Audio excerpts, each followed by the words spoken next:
Welcome to Burlap Teachers. Enjoy the video. You start by powering off the headphones and removing any cables.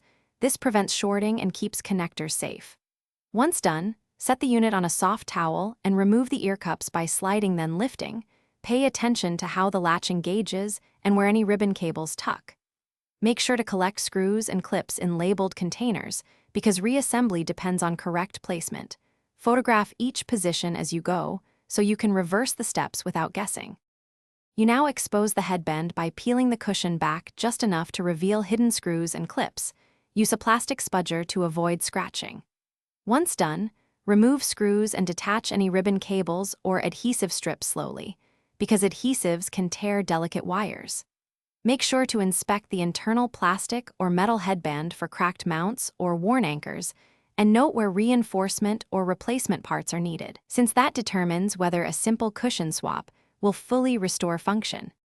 You place the new headband cushion by aligning it with clips and routing any ribbon cable exactly as before. This prevents pinching and ensures proper fit. Once aligned, reinstall screws in the original order and torque them just snug. Over-tightening can crack mounts.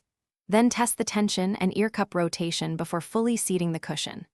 If things go wrong, check clip alignment and spacer placement. Reapply adhesive strips or replace small spacers to correct fit. Thanks for watching. Consider subscribing if this video helped you.